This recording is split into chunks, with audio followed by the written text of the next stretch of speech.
through the. We are live. live. Yes. Hi, everybody. It's Tuesday night, so it's BlogChat. I'm Matt, and this is. I'm Gabe. We have our names down here now. Hi, everybody. I love being live. Isn't it great? So, gosh, it's good to see you guys again. Gabe, it's good to see you again.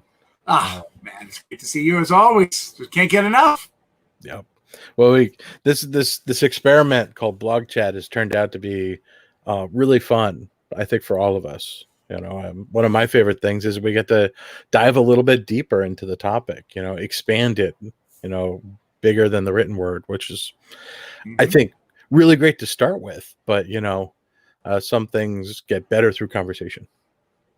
100%. It's just, you know, to just talk it out, you know, because you and I could read it and you could get one thing that you're looking for, that your eyes are attuned to.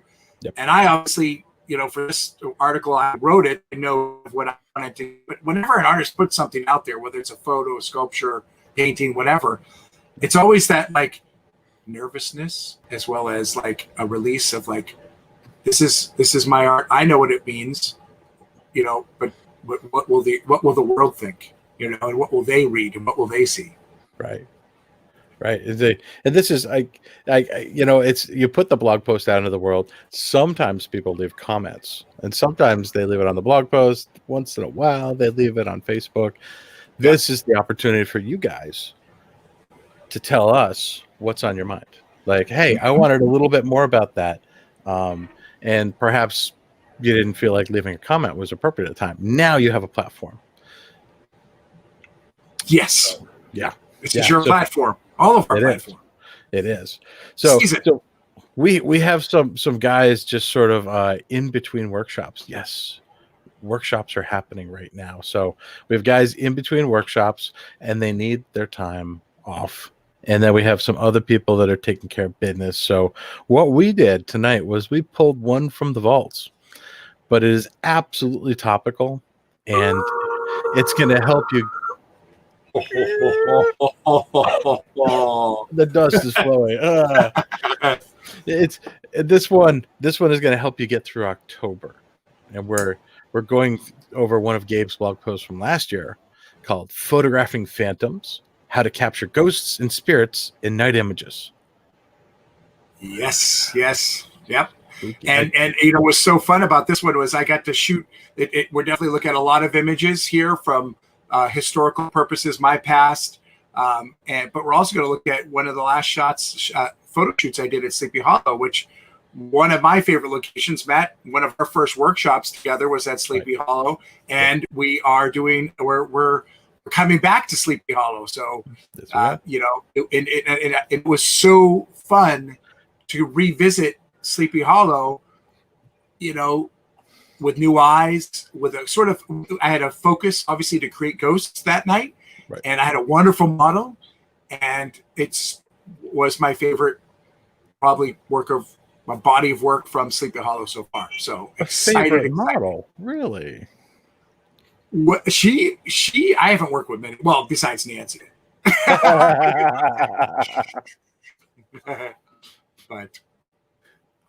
but no, really. Who runs Sleepy Hollow Cemetery hooked me up. She plays the Katrina von Trump right there, and so she was ready and Trap. What von Trump? Tramp. I don't want to say that word. Trump, not Trump. From Trump, exactly. Trump. Thank you. Sorry.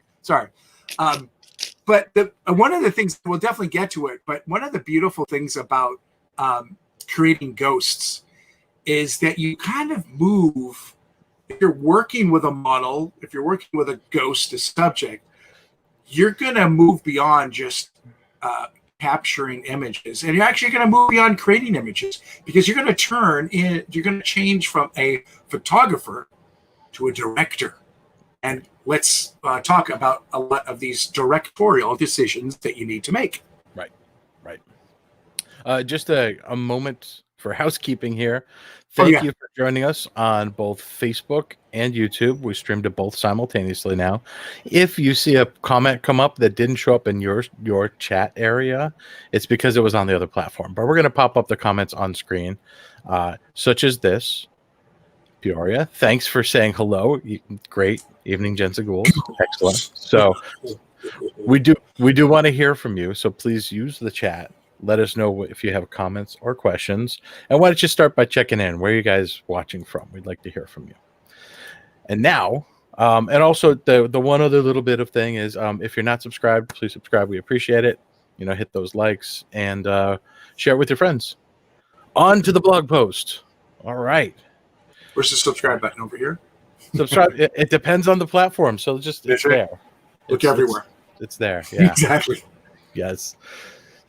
So Gabe, yes. I hear Vincent Price in my head. Right. Darkness falls across the land, and the midnight hour is close at hand. Exactly. I loved it. Vincent Price, we did, and this all came to be because B&H asked me to create a video with their team and said, hey, we get requests that people ask us about ghosts. And so I said, do you guys mind if I dress up in a costume if we're going to do this? And they're like, absolutely not. And I said, boom, let's do this. And I've got the perfect location. So yeah, there we are. There's my masterpiece theater Vincent Price thing. And, I love it. and so you can watch the video. The video is going to go through. I will say the video and the blog complement each other. So you'll obviously see some of the live stuff in the video. It's only 12 minutes long. It's a really nicely, slickly edited stuff. So you'll see behind the scenes of these shots, as well as some more shots. But I go even more into detail on the blog about some things. Awesome. All right. So you pulled some photos from the vault here, didn't you? The sort of spirit photography, as we'll call it, was one of the earliest forms of photography. And it came to be because, someone made a mistake while making an exposure and someone moved and a ghost was created. We don't know who that person first is, but that secret was quickly shared, which was sort of a rarity in the early photography days, but that secret was shared and now people started manipulating it and people started tricking the whole world. This was even worse than War of the Worlds and the radio broadcast, right? There was, photographers were hired to actually, come in and look for the spirits of the lost ones of it, and all these great, wonderful little images. This is one of my favorite ones because, to me, this is a wonderful scene. It's a moving image. It's a theatrical image. I love the set. I love the different characters reacting it, and then you see through this really, this perfect ghost, which you can see through, but you see enough detail. So I love this image. If we click to the next one, is that part of a stereogram? I don't think it's part of a stereogram. It's just, it was put in those frames to create that, because that was an image that was sold a lot, right? So that was a Carta Vista or, something like that. Okay. This was one of the earliest photos that kind of started the craze. And sorry, there's no high resolution images of it out there. So it's just very small for what you can get. But again, if you think about it, this was probably created from a mistake. Someone was, didn't get the message to hold still and walk through it. And they developed it. And after they did probably the right images, and there the ghost was born and spirit photography came into being.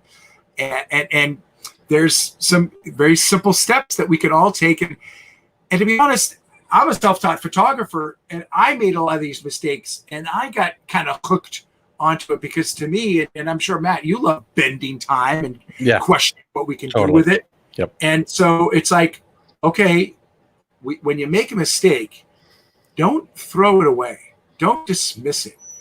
Learn from it, right? We all learn more from our mistakes than we learn from these, the epic images, those 5-star wall bangers that we create.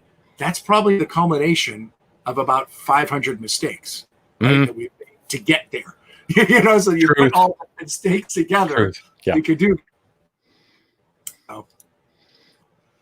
And Dwayne Michaels, I love him. He was a massive influence on my early, that was when I was teaching myself Photo 101. Dwayne Michaels was, I took 2 classes from him, I didn't really physically, but I read his books. I was going to his shows. He had a big following, or he was coming into being really in the 80s and the 90s. He did the cover of Police Synchronicity. You know, right. but his passion work was these beautiful storyboard photographs that involved ghosts, spirits, movement, Right. you know, and a lot of what ifs, right? And this is, it's such a simple thing, right? It's like, oh, we've all wondered what it looks like to have the spirit come out of the body, right? Well, doesn't this look exactly like you probably imagined in 6 easy steps how your spirit comes out of your body, you know, and whether it's just going for a night jaunt, or if it's the end. But this is a beautifully shot, all on film. You know, he's shooting with film. You know, this is all 35 millimeter, and it's amazing work, and it's all trial and error. I mean, obviously he's doing it a long enough time that now he knows what to do. Right. But all this work just heavily influenced what I wanted to do, and Matt was really forcing me to say, you know, what if? I wonder what'll happen if we bend it this way, we twist it that way, and we turn it that way. So thank you, Dwayne Michaels. And if you haven't seen his work, look him up. He's still relevant today. I actually saw about 2 years ago, he had a retrospective at the Pittsburgh, I think it was at the Carnegie Museum. He's from Pittsburgh, so they did a wonderful retrospective of him.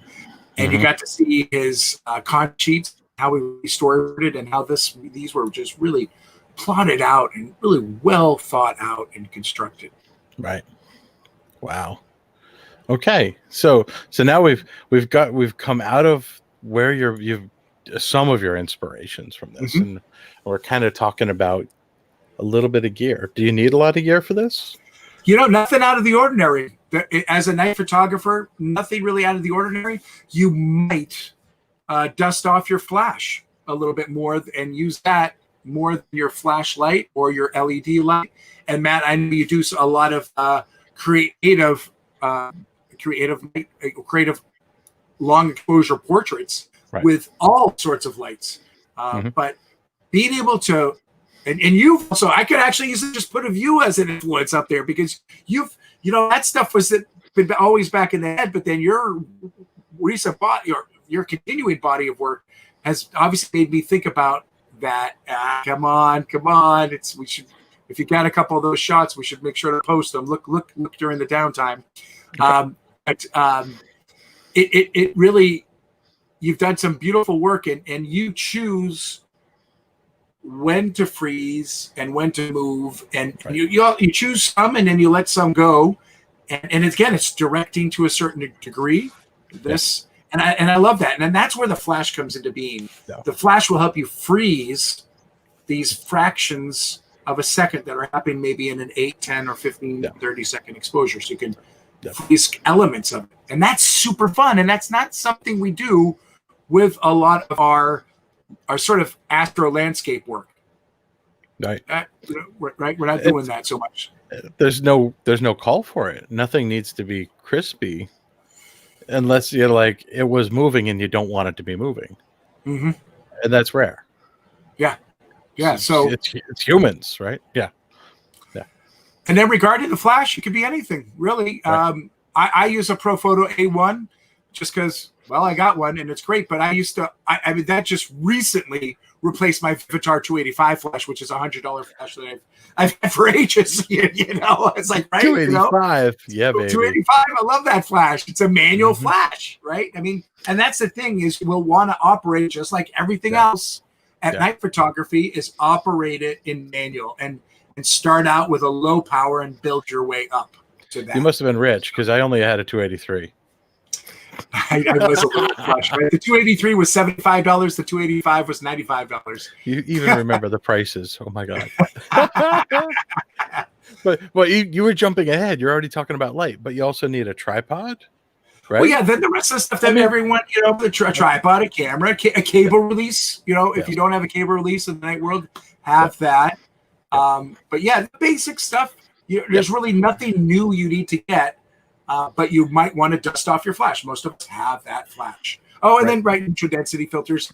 I don't think I've used any in any of these shots, but again, if you want to create that ghost effect, maybe during the day, indoors, during, we can make maybe want to operate during daylight during the day, like 3 o'clock or something like that. Putting on maybe a 3-stop ND filter will help us get there. Because it's sort of the sweet spot. It really all depends what you're directing.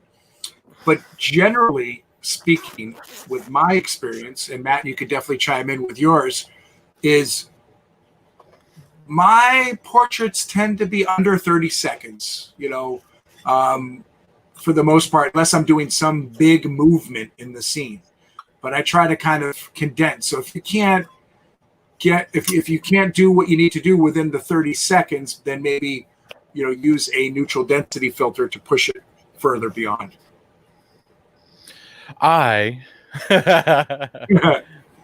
Yes. The longest portrait I've done is an hour. So, but that was at night. But I mean, how much neutral density can a gal have? I mean, right, exactly, right? Because as night photographers, we can't shoot regular daytime shots. We still gotta. That's.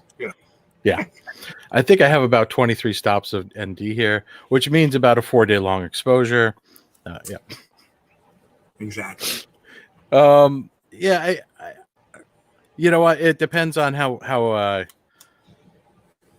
do I say this? How much patience your model has and how much confidence you have that you nailed the shot. Like if you want to do something that requires like a really long effect, you take a bunch of little short pictures and then you go for the wall banger, the long rip, So Yep. Yeah, just as usual, play with it, experiment. Yeah. There are no rules, so just ask what if a lot, But we'll give you some we'll give you an outline. Right. So let's go to the boo basics. By the way, Chris came up with all of these, and I have to love it. I love it. He did a great job of all these. All right, so obviously figuring out your base exposure comes about the same way. We're going to look at the ambient light in the scene, make that as our base exposure.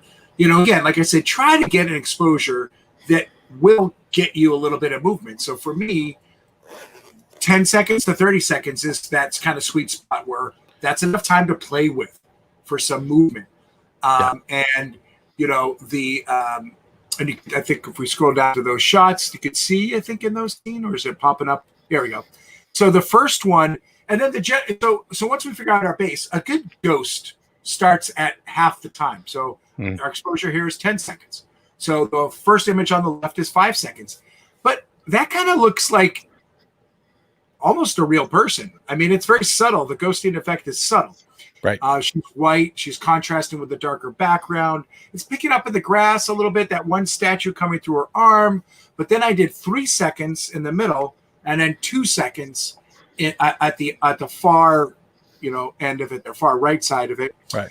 And I leaned towards the 3-second one as sort of my favorite for that vision. But the 2-second one does give you options to be more ethereal, if you want. It depends, again, what kind of ghost you're trying to create. But start at the halfway. So figure out your basic exposure, half it, and then experiment from there to see what you want to do. And now this, we're doing not even a movement. This, we're just doing ghost standing still. Right. So we're not even, let's look what the baby steps here. Steps. Ghosty steps. Ghosty steps. Now that you brought up a really good point, you really have to be aware of your background, right? Yes, you do. And this was a shot. This is still one of my favorite shots. This is the shot that spawned ruinism. I was living in Greece, and there was this ruined building right across the way, and my girlfriend and I at the time had access to this building that the people just left, and so we would kind of create all these. And we were in theater together, so I was directing. It was very easy for me to direct the scenes, and so I was playing with long exposures and seeing how I could compress a scene into one exposure. And so I had a lot of movement in the scene. And this image, I love the composition. I love the light coming in. And I actually love the hand. That's all we see is sort of that hand against, sort of the morning dress. That's to me, it seems like that's like, the morning dress. And my model was dressed all in white. So what's happening is she was actually sitting on the bed. Then this is like I think it's like an hour. Sorry, an hour. This is like a minute or a minute and a half exposure. And so she was walking around all over, and she may be holding still for 10 seconds at a time. But because she's white, and wherever the white background, it just you don't see her because it just gets eaten up by the light, just that brighter light coming through. There's no contrast. Where you see her showing up is where that we're finding a little contrast on the scene against the darker background. So as much as I love this image, it was a learning, a learning mistake. Just, and from what I learned with that is later on in that trip, I then went to in Rome. I'm at the Ben Hur steps. I'm at Circus Maximus in Rome, and so I loved it. I'm like in the heart of Ruinism, and I'm like, hey, let me try this out again. And I'm doing some night photography, and so this is a 3-minute shot, and I go and sit on the steps. Now those steps are bright. They're like that nice bright marble, and I'm wearing mainly mid-tone clothes on. And so I'm really appearing nicely. And a couple things I learned from this. Now, I knew the exposure was 3 minutes, figured that out as the base exposure. And then I just counted half the time. So I counted to 90 seconds in my head. Then I walked out of the scene and, was wait behind the camera and turned it off after it reached the full 3 minutes. So essentially, again, you're just seeing through me. And I'm a ghost, and I'm a much better ghost than ever before because I'm contrasting with the background. And I'm also, it seems like I'm pretty sharp because this was another thing I learned that day is, hey, if you're going to ask a model or yourself to stand still for more than a second, it's going to be hard, right? Mm-hmm. But if they're not big in the scene, right? If they're not big in the scene here, I'm like 20 feet away from the scene, 30 feet away from the scene, and I'm in a comfortable position. I rest my arms and I just, I moved, but I'm smaller in the scene and I'm in a comfortable position. I'm not doing any big movements.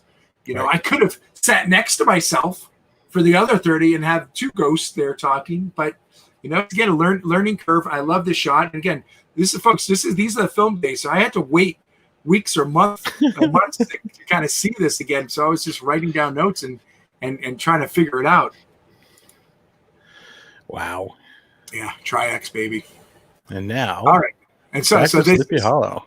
Yeah. So these are the first shots. So again, knowing what I knew from my film days and seeing what you're doing and see what other people are doing, like I kind of have a good sense of the basics. But I wanted to make mistakes tonight so I could also show you guys what to do and what not to do. And so the shot is Christine, and she is standing on her own. And this is This is a 10-second shot. And she's wearing darker clothing that's really not, the background is sort of a mid-tone dark as it is. So we're not seeing through here as much as we could. And she's also blurry because she's having to stand still 10 seconds because she's, fairly large in the scene and not supported. So then I said, hey, hold on, brace yourself against the wall. And then we got a little bit closer and we could see through her a little bit better that way. And I said, well, let's really kind of amp it up and change clothing to something that's more contrasty. And that really popped. But to be honest with you, to make these even more ideal, if this is half the second, 10 seconds, I probably would have gone back to that 3-second rule because some of the contrast is a little too much and that background's fairly dark on it. So it's hard to tell the ghosting right in here. Right. It was easier to see when it were lower tones. Yeah. Exactly. Oh, fun. And then this is right. Really, obviously, we've all made this mistake, and it's a difficult one to avoid, and that's the sky, right? We want to include the sky a lot of time for a night purchase, but this night was a little overcast, so it was a bright sky. Yeah.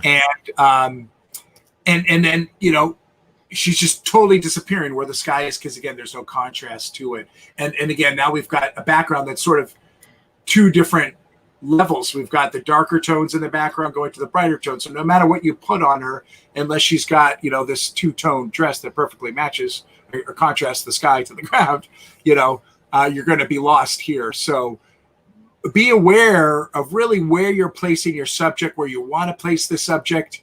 You can work on a dark sky and a moonless sky. Matt, you've got some great shots of them out on the, there it is. Boom.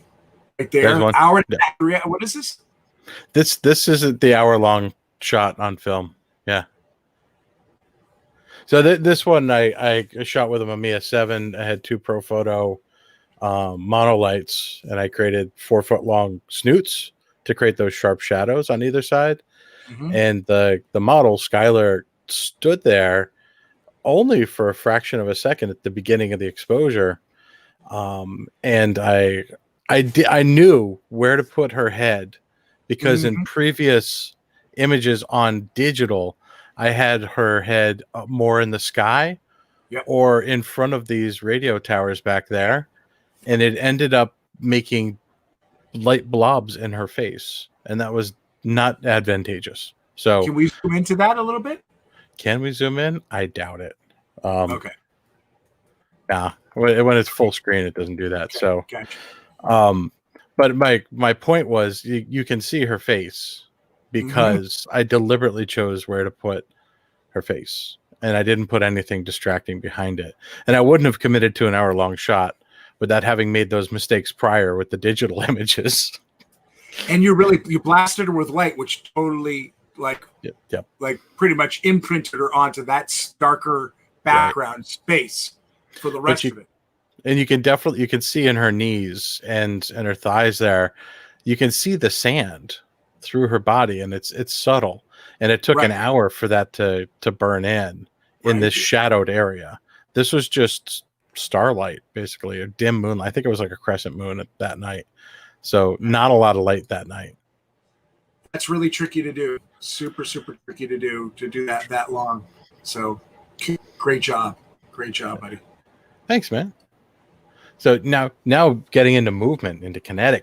I love saying that word. Movement, rising from the grave. Right. So a couple things I learned on this one. This was a tough shot. I'm still, to be honest with you, I'm still not thrilled with this. I would regard this as a 2-star, 3-star effort in the end. But again, it's a lot. These are examples. Some things are just example shots, and I'm happy with that. The first shot, I really wanted to shoot her straight on, because I just wanted to see that movement. I like that composition. But when she started rising up, she was interfering with that statue that was bright as well, and it just was it was confusing, and really taking us out of the ghost image. So I recomposed, went to an angle, and then we did this movement, which I do like much better. And again, the background is a little mixture, the darkness of the far tree. I wish it was maybe a touch brighter. I wish her head was a little bit brighter, but it's nice to kind of see through it. And it was like also hard, but if looking at that image, what's really cool about looking at the image on the right is look through her dress, look through her sort of midsection, and you see her face still down.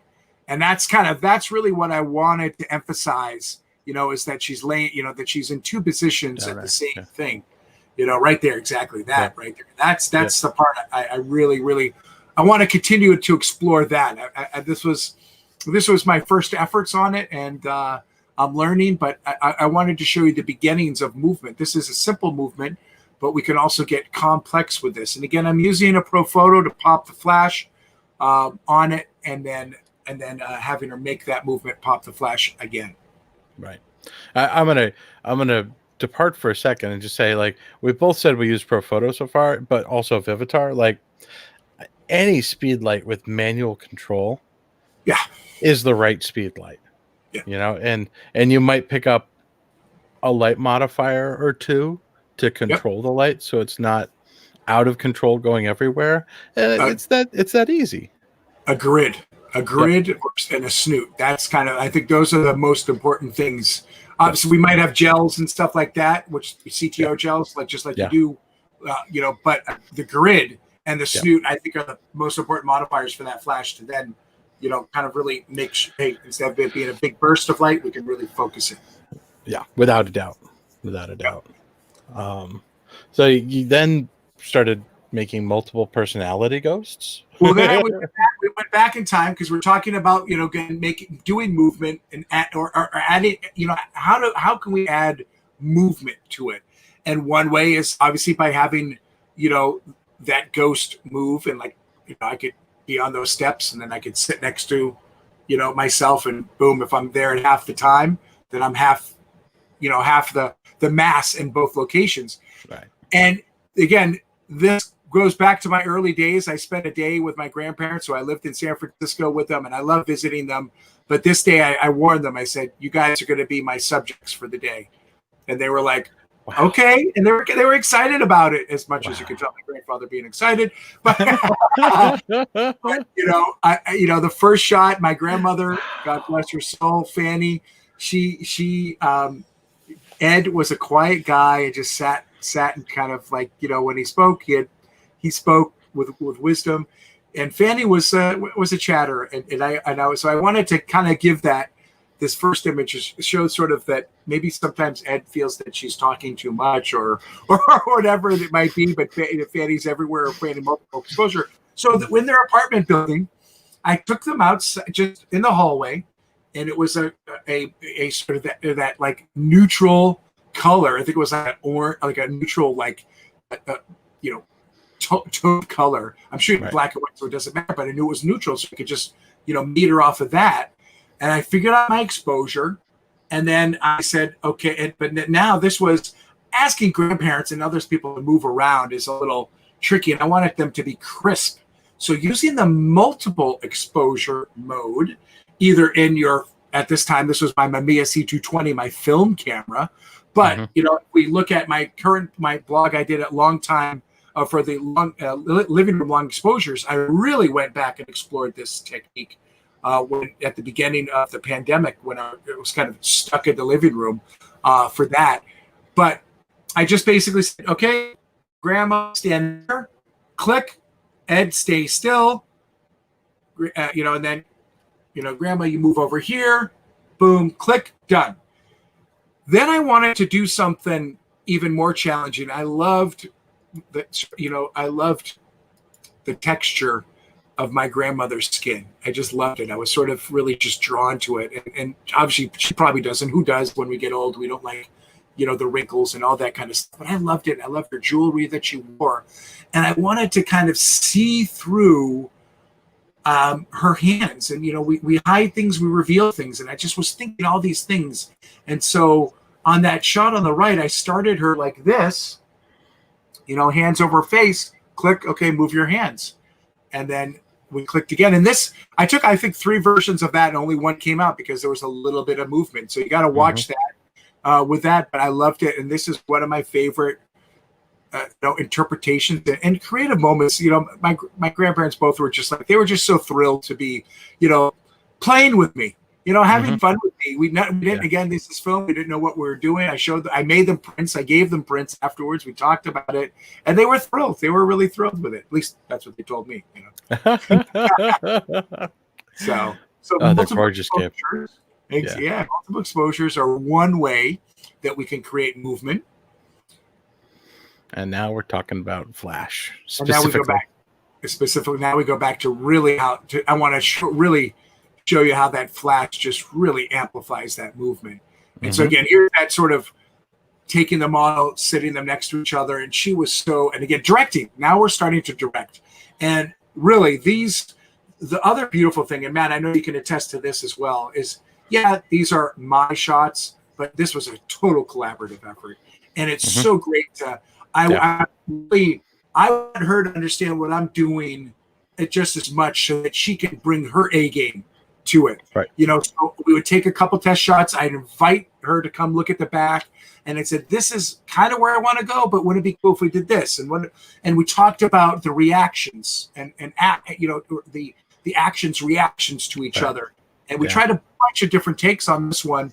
And I really like this one. This one came out nicely. Not much ghosty here, but again, you're still like, what's going on? That's the same person. So this is more of a solid ghost, but it's a different effect. This is, again, now we're kind of just doing that multiple personality shot, which I think is endless. We could do sort of endless creativity with that. Right. Yeah. And that's it. It's definitely, I mean, there's ghosty, like, especially in her face on the right.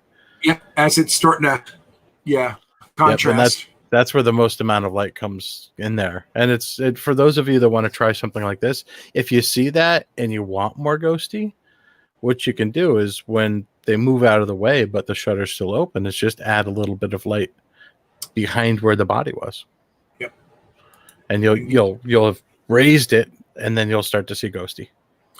Yeah, there, Matt, there's certain there. I don't know if I think I discussed this in the blog, but we could definitely talk about this. Certain times when you want the model, like you with your image that you showed, what's so brilliant about that? It was an hour and a half long, and she only had to stay there for a fraction of a second.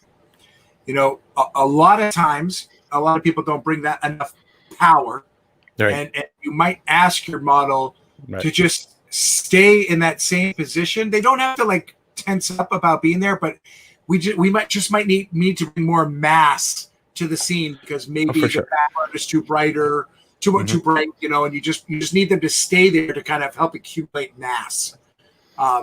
And that's a learning thing, that again, assessing the background, assessing what what the clothing is and all that kind of stuff. And sometimes you can bring them out and relax and just enjoy and talk under the stars for that another 10 minutes to an hour, or you can, or they still need to keep working. I never learned how to juggle, but for me, the metaphor I've built in my head about doing this sort of work is like learning how to juggle. The first thing you learn how to do is to make a good exposure of just the ambient light. You're like, hey, that's great. That's wonderful. I can juggle one ball. That's great. That's just tossing a ball up and down, right? And then you add in another light source, a flashlight or a flash. Oh, suddenly you can control two balls at the same time. You're just like, I can throw this, I can catch this. I can throw this, I can catch this. And then you add this third element, which is a human. And that human is wildly variable. And that human might require a third light source. You're controlling how much is there. You're controlling something else that's an accent. And then you need to make sure that this person that's gracious enough to stand in front of your camera has to look good. And parts should be crispy, right? Ideally, parts should be crispy. Maybe not all the time, but so then now you're actually juggling. You're saying, I can do all of these things at the same time. I could do it's a form of mental acrobatics. And So Matt, next time we're out shooting together, give me an hour and I'll teach you how to juggle. Please. With over balls. 40 years I've been trying to learn how to do that. So my dad taught me when I was like 9. Nice. I still can juggle. Yep. Please, I accept. All right. Woo. Oh wow. Okay. Yeah, I really like this shot. Again, just playing. I wanted to. So here's another right. Now, the more we know and understand flash photography at the daytime, it still applies the same way at night. And if things are further away, they'll need more light, or they can help you create depth by being less lit. So just again, that's something I learned early on because when I first started doing night photography, I was using flash a lot. It was flash like being used because I just needed a pop of light to fill up a lot of an area, and then flashlight was being used 20% of the time. So I had a good understanding of flash and how to use it, and that sometimes if I was further away from the scene, I would need to maybe pop the flash 3 or 4 times, double or triple the amount of light if I wanted it to compete with or be as bright as something that just needed one pop of flash closer to the scene. Right. Now, for this image, I think we'd have to check the notes, but I believe I did 1 pop of flash on the front and then maybe 2 quick pops or double the power on the distant ones. On that, just because I wanted them to be bright, but I wanted I didn't want it to be super competing. I loved her positioning, and we worked on that. We could move around in the scene here. but I wanted to create this sort of this V, this very a powerful V or flanks, of composition to create more depth in the scene. So we do that with shape as well as light. Let me ask you this: did you light paint anywhere else in this scene? I did not. I mean, obviously, it's falling on the ground a little bit, but it feels like back here on the left-hand side, it just feels like that's painted. It might have gotten some spill, maybe, or just been a brighter marble. It's gorgeous. I like it. Yeah, cool. Yeah, and it's got the sort of the needle on the other side that kind of balances it a little bit. Mm-hmm. Yeah. Now, folks, we've been gabbing a lot. I don't see a lot of questions. Maybe you guys are all perfect students, and you absorbed everything so far. But please, if you have questions, leave them in the chat. We'd love to answer them. Yeah, I see Ed and Paul. Yep. We did have some hellos. So there's Ed saying hello, and we have Paul saying hello from Connecticut. Thanks, guys. We appreciate you being here.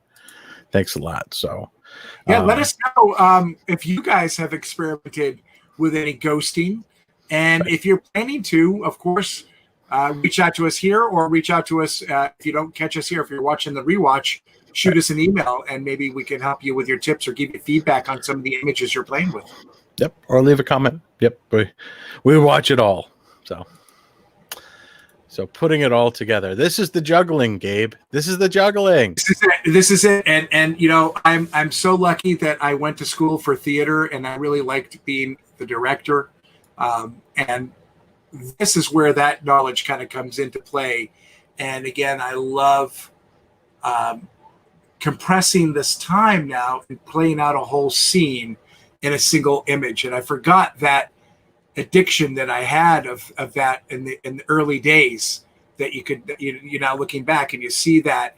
And it's so funny, Matt, and we'll get to this too, but now rereading this post a year later, I see a little similarity between this image and the Dwayne Michaels image that I showed you right at the beginning. Let's just take a quick look at that, because I didn't know it stuck with me, but then seeing that Dwayne Michaels image, I was like, wait a minute, that's very similar to my image. Did he, right? Right. So you putting that ghost kind of front and center. Yeah. And for me, I mean, maybe obviously some stuff just sticks to you in your brain in ways that influence you without you even knowing it. But for me, what I wanted to do in this image was, again, I was about creating movement, and I used the flash. We froze her from about 12 feet away, maybe 12, 15 feet away. So she's smaller in the scene. And then this was it was a 20-second shot, I believe, or something like that. What do we got? Yeah. Yep, 20 seconds. Mine's like a steel trap. And then I had her hold there for another 5 seconds to create a little bit of mass. Not that I probably needed it. And then I said, okay, now move. And I walked this through. We did a walkthrough first. Before we took the picture, we did a walkthrough. Right. I said, I want you to walk right to the camera, stop like right in front, like 6 inches from it. We kind of mark the spot, right? Or, the beauty of this, you're not rolling, right? So you can be like, stop. And she stopped, right? It's like you don't have to worry about the video. And so she stopped. And then I said, I'll tell you when to move. And I counted for like 3 to 4 seconds and then said, okay, move. Nice. And I think I might have even, I didn't pop a flash, but I love, so here's the thing. Okay. I love, this to me is the perfect form of photography, because it's like, okay, if I have an idea, I kind of know what it's going to look like, but I am concerned about the clouds. Will they eat through her too much? We do have the dual tones of right. The sort of the sky and the ground, but it worked perfectly. And to be honest with you, that glitter on her dress, oh my God, that's like for the win. It's like and that's not anything I could have predicted. And when I saw it, I think this was the first shot, and I did it again and 2 more times just to have the backup. But this was it. The first shot was just like. Sometimes it happens like that. Yeah. And this ended up being one of my top 5 shots from last year. Nice. I really loved it. And it was a person shot, which again, we're not known for doing many people shots per se, except you, Matt. You're the strong contender.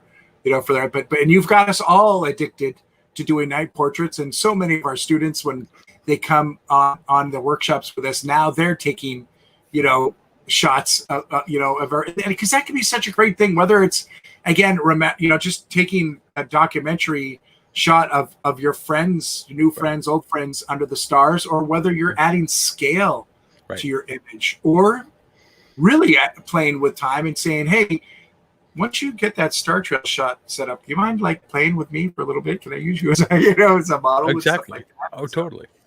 I mean, it's when you are out shooting and you say, oh, I nailed that. What next? Right. Put a person in front.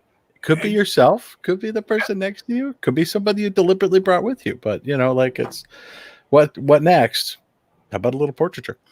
Yep.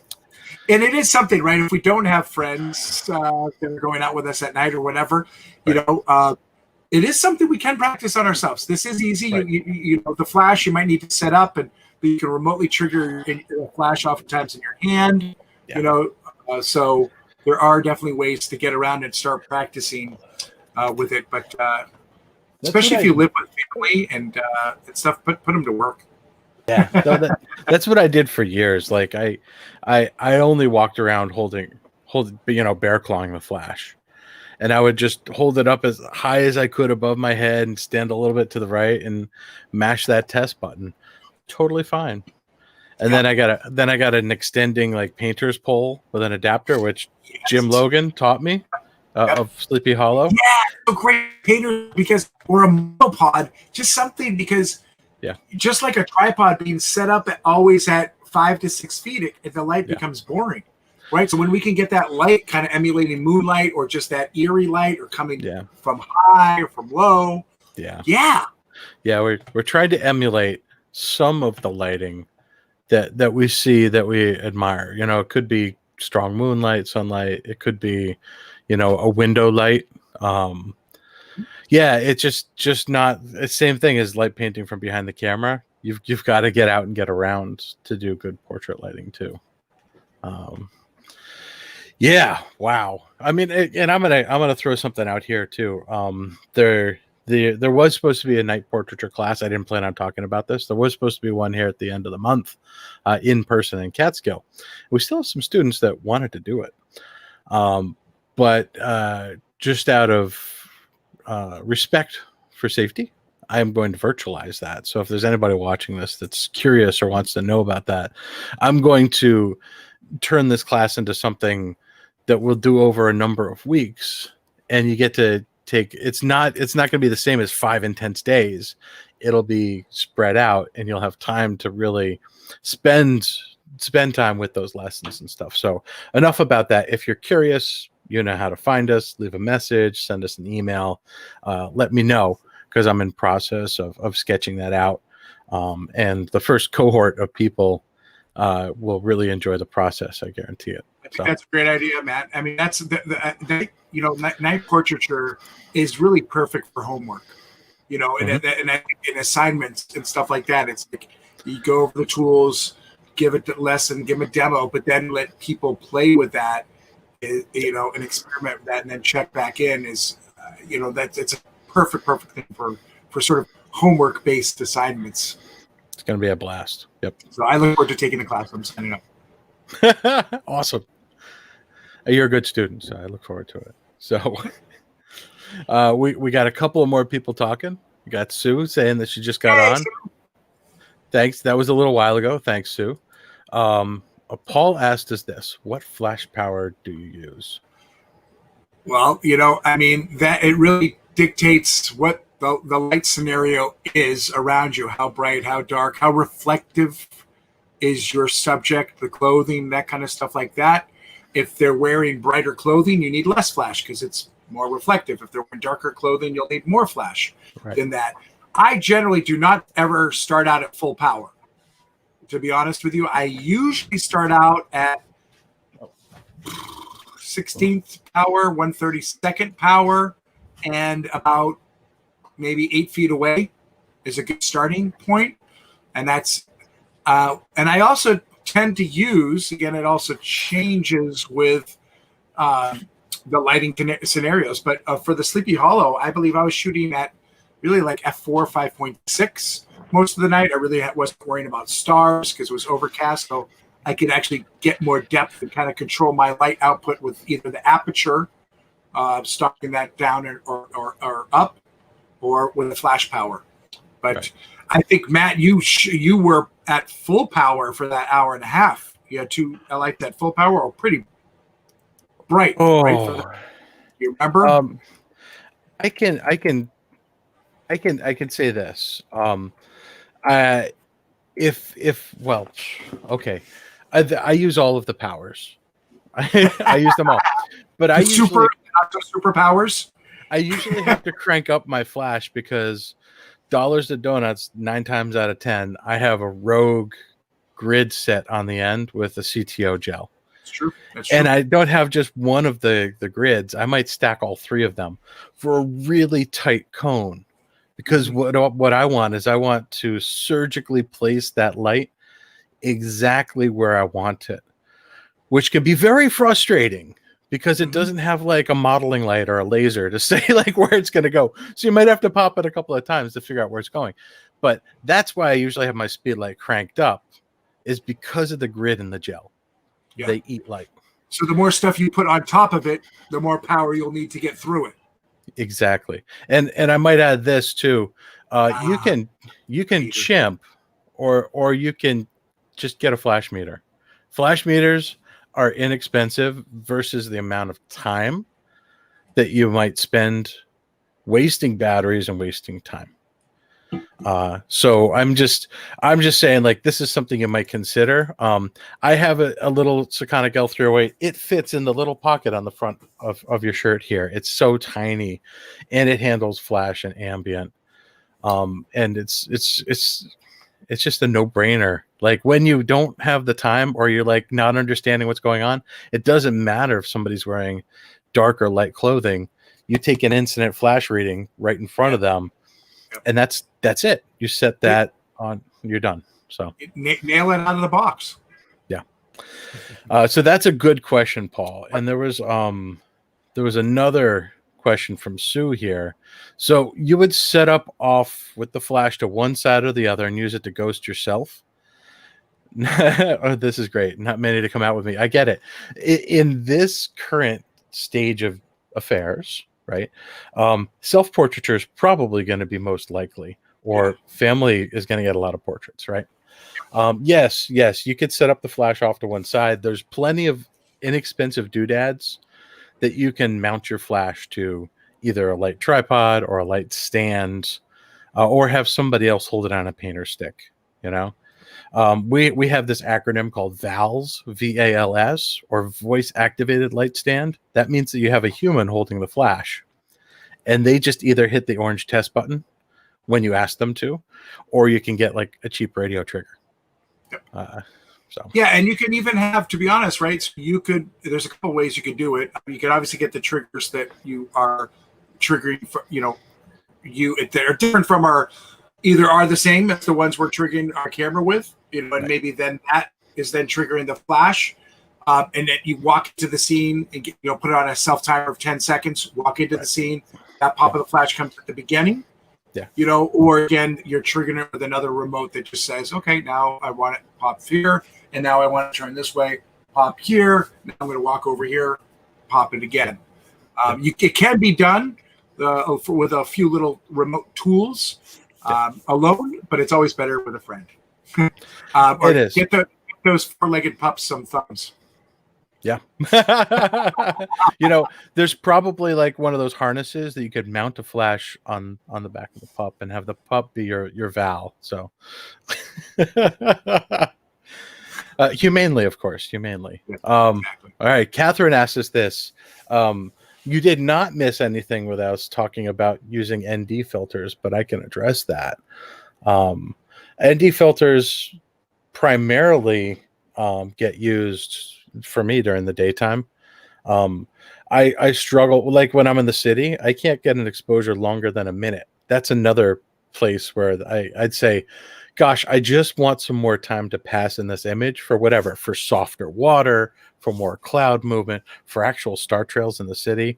That's where you would add neutral density. The problem with adding neutral density to your lens is your person has to stand there that much longer, which, if you're adding it for a daytime exposure, no big deal, right? It's going to be shorter than a nighttime exposure. But if you're doing it at night, for every stop of neutral density you add, you have to add that to your flash to get an equivalent exposure. Yep. So you might have to pop your flash multiple times, which means you might have registration errors. If you're expecting something to be sharp, it might not. Or you need to have an overpowered flash or move it so close to the subject that the contrast is really high and the fall off is very fast. So there's a lot of things that happen when you add ND, but when you can't get a long enough exposure, there's nothing that replaces having neutral density. So you just got to do it. Yeah, and it's good for like indoor daytime ones, or again for daytime stuff too. Matt, you hit upon something that we didn't really hit upon as much, and I think we should take a moment to talk about what you mentioned, registration, right? Of what'd you call the registration indexing of? Registration, meaning like if you pop the flash once and something moves, the other one won't be aligned with it. It won't be registered in the same place. Right. So that means basically, folks, that you really want, if you're doing the portrait, a lot of those portraits of the Sleepy Hollow model were done with one flash, and then I moved her to someplace else.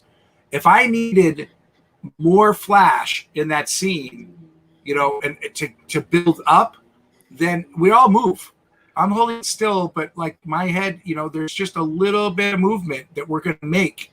And it's like, it never works. No matter, I don't care. You could have Houdini holding still, Oh, totally. and they can hold still for a second. So it's really, you want to really figure out that exposure for your flash and try to get it once, to freeze them. And then if you want to put them in another position, stay that same distance, stay that same power, and flash them again. Boom, there we go. Or make it deliberate, right? So that this is wonderful, right? And this is great. So this is very deliberate, and you're popping the flash 4 times there? Yep, 4 times, maybe 4 times as she sauntered towards the lens. Love it. And there was another example that this one is. That's brilliant. This one, I think there's 7 studio flashes set up to light the scene. And then over top, I had another flash set to stroboscopic. So as she was walking towards the lens, it went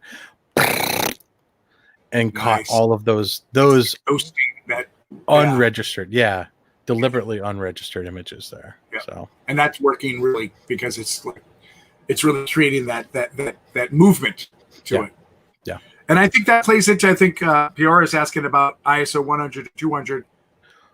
And that, is also depends on, just really depends on how bright your scene is. Right? I mean, yes. Right? Yes, we do tend to go a little bit lower. When I was at Sleepy Hollow, again, it was an overcast night. It was an overcast, moody night, but so my exposures were usually ISO 400, maybe to 800. But I wasn't having to deal with 6400, 32 and 6400. You generally don't, because that's hard for a flash to do. Because now you're making your subject now more sensitive to light, so they just a little bit. That's where that low level light painting comes in. But there's no hard fast that I think at the ISOs. I think we make that ambient exposure. We like to, if we want depth, we go to maybe 5.6. I think the main thing was we're still thinking shutter speed, right? So we're always thinking, even in manual, we're thinking shutter speed priority. How much movement do I want to have in that scene? So if I know I want to get to 10 to 20 seconds, where do the other factors fall? Right. And that's where I'll make that adjustment. At first, I decide if I want my shutter speed to be 20 seconds, what do I got to lower? What do I got to raise to make it get there? Right.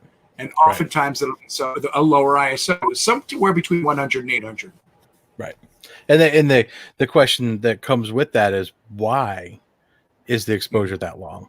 Like you look for elements in the scene that you either want to not get too blurry or have to get blurry enough to give you that feeling of the passage of time. which is, like maybe you don't want there to be any evidence of it. Like the Dwayne Michaels shots that you showed, the only thing that blurred was the human. Everything else in that scene was completely static. Even outside the window, it was just like nothing else moved but the human. So your eyes look for changes when you're seeing things that you don't expect. And that's really what you need to, as a creative, decide, what do I want as a variable? What do I want to be as an unexpected part of this variable? And what do I want to count on not changing? And that's where you choose your exposure length. And that's through testing and experience and sometimes just plain luck. Yeah, exactly. Yeah. But, right, given a night, so like obviously once you zone into that night and the exposures have sort of evened out, then it's okay. Here's my base. This is my base exposure for the night now. The light's not changing. The moon is, it's either up or it's down or not there, whatever. But then you kind of have a good starting base, but still play with it. Still, because sometimes it's like, well, if I want to pop the flash or I want to create 5 figures out there instead of 1, then you're going to need more time, right? To move those people around, move that one person around. Now I'll need to go to a 1-minute exposure, so that affects everything else. Yep. And this is all joy. It's not science. Like there's science involved, but like you're making decisions that nobody else is going to make in a place that nobody else is at, with the lenses not pointing the same way. So like whatever you do could possibly be just the right thing. So why not just make a choice and go with it? Right. It's so much fun. It's so much fun. Because these are things these are perfect. Those perfect night moments where we're like, again, I wonder if, let me pop. Wow. Okay. Now where am I going to go with it? Well, that got me excited. I want to do more of that. Yeah. Exactly. Yeah. And that's why we keep coming back to it. So, yep. Cool. Well, anybody else have any more questions? This has been really stimulating, which you got some people that are coming to your virtual night class. Oh, thanks. I'll pop those up. I just thought that was, thank you, Hadley. I look forward to having you. And I don't know what this means, but more training coming up, Sue. Yep. We're there for you. And I want to give a shout out. I know, again, we're preparing you guys hopefully to make a little Halloween or ghosty stuff, but I brought my little ghoul with here. He started out Carpe Diem. I think by the end of the month it'll say Carpe Noctum on it. But, nice. Yeah, exactly. We posted. The unfortunate thing is we kind of came up with this idea last year, and it was like we posted it right for Halloween, and it was like, oh man, I wish I could have prepped for it. So now we're giving you the prep for it, and plus, fair warning that Halloween this year is not only a full moon, but a blue moon. So, ow. I'm gonna go howling. At that blue moon. You turn into a blue werewolf. Gabe, what color balance are you gonna use? I'm gonna use 3200, man. I want to go blue. Okay. You make that blue moon blue. Make that blue moon blue. I mean, if I have to go 2800, I have to. And I'll be playing Elvis on loop. Exactly. Yes. I'll be blue. A blue moon. So lots of opportunities. Hope that this Halloween we want to kind of inspire you guys to whether again it's indoors and I think Matt posted this early, but I looking back upon this blog, I love this blog. It's one of my favorite ones I've written. But then it really plays well with, again, Matt posted it, I think in the link, but the living room long exposures. Yep. It's up there. And that was like, again, that was sort of me again going back to a lot of that stuff and now playing with it indoors. So if you have a little park or something like that you can go to outside, great. But you could do a lot of these effects indoors as well. Indoors, maybe with ND filters, definitely with using the flash. This again, using the flash multiple times to create myself, looking at all the different objects, in there. Right. Yep. So doing a sleeping long exposure, And light painting, so much fun to do with light painting. Right. I think we did a blog chat on this earlier this year, so we'll drop the link into that. And then look at that four-legged friend. Yo, he stood still for that's like a few seconds. He stood still. So I don't know if you have to dangle a treat or what have you. But they do hold still sometimes. Well, he's a ham. He's a ham. He's a ham. Yeah. He's learned well. He's learned well. Yeah. He's learned from one of the hammiest. Yeah. And he likes beer. All right.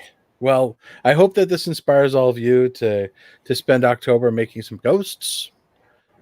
We'd love to see, post links. We'd love to see what you guys do. If you're in the alumni group, post your images there. If not, post it as a comment either on the blog post or on YouTube, Facebook. We'd love to see what you do with this. And we might be engaging a little bit of our own, so we appreciate that. And for those of you who have expressed some interest in the virtualization of the night portraiture class, thank you. I look forward to providing that. Yeah, it's going to be a lot of fun and to give us something to chew on and have a lot of fun with. Gabe, thanks for writing this post. Every time I read it, I feel enthusiastic again. Excellent. Boundless opportunity, right? Yep. It's like that's and one thing leads to another, and it's just all of a sudden you go with maybe one idea and it leads to 15 other, and then it's 4 a.m. Yep. And you've had the best night of your life. Hashtag life of the night photographer. Exactly. Yeah. Sweet. All right. Well, thank you all so much for your comments, your enthusiasm, and being part of the tribe. We appreciate you. And if you're just tuning into us for the first time, thanks for being here. We hope you find something else that we do that you love. Give us a little like and a subscribe. Definitely head over to our website, nationalparksatnight.com, and join our mailing list if you haven't yet. You'll get weekly blog posts in your email, and you get to see these here, our blog chats, our weekly discussions of these things that we put such care into researching and writing about. So thank you for choosing us. We appreciate you, and we'll see you next week. Oh, but before that, there's some other stuff going on this week, Gabe. We have conversations going on. We have conversations tomorrow night on the Instagram. If you're joining us on the Instagram channel, we are going to talk to Tim Cooper, who just came back from the Yellowstone workshop. Can you believe it? And he's actually heading off. I'm catching him. I used my net. I caught a Tim Cooper. He just came back with a report about how the park is doing, how it's doing during the pandemic, how the workshop went, and some fun facts in the park. And I'm sure he's going to share some beautiful, hopefully new images of Yellowstone. And then he's off to Colorado. So we're really excited to catch up and just to see. It's interesting. I'm definitely someone who's been staying indoors much, but I will say I'm also going a little stir crazy. And in the past 2 weekends, I've actually hit 3 national park units. I went to Patterson Falls in New Jersey. Oh, shit. See the largest gorge, waterfall gorge east of the Mississippi, besides Niagara. Mm-hmm. And that was wonderful. And also the city that Alexander Hamilton founded. It's the first city of industry, right? Nice. So I went to Patterson, and then yesterday I was in Governor's Island. The day before I was really exploring the Battery. So I'm just trying to get out a little bit and enjoy. And also, by the way, those were the first 3 national parks I've been to this year. So I was starting to feel ashamed of myself, for not going to any. Wait. We went to Death Valley. Oh yeah, sorry, Death Valley. We went to Death Valley. So Thank you. Plus one. But the first national parks I've been to in 6+ months. Yeah. Which was great. And even though I could get my stamps, I was there. I was exploring, and each of the parks is obviously under limited openness, but it was still wonderful to just be outside, explore, and for the most part, those locations I could be on my own with. So it was super fun. So, and I did bring an ND filter to Patterson because I visited during the day. Nice. Did you have 4 or 5 of them like me? Oh, I had 3. I brought 2. Actually, 2. I brought 2 with me. nice. I used them both. Nice. Stay tuned. You didn't live too far from Patterson, right? Or what? Correct. Yeah, I lived in Maplewood and Westfield and Flemington, which is nowhere near there. So yeah. Did you ever visit? Did school ever take you as a Yeah, field absolutely. trip? Yeah. This is amazing historic city, and I think I'm sold on bringing our New York City workshop to Patterson. I think I'm sold on doing it. Cool. Well, we're taking the New York City workshop to New Jersey. Well, it is officially that the NPS, the New York. It's part of the New York units, the Patterson units. You know, it's like the football team. They keep their football teams in New Jersey. Yeah, right. Boy. But no, it's. I tell you something. It's an undervisited place, except for New Jerseyans. New Jersey knows the secret, but it's an amazing place. The first submarine was created there. This, Patterson was the silk capital. It's an amazing place. So. I think that's going to be part of it. Stay tuned for more. Fingers crossed. All right. You guys are amazing. Thank you. Tune in to NPN Conversations on Instagram tomorrow. If not, we'll see you in your email, or we'll see you next week here on BlogChat. Thanks, and have a wonderful evening. We appreciate you. Be well. Ciao. Ciao. See you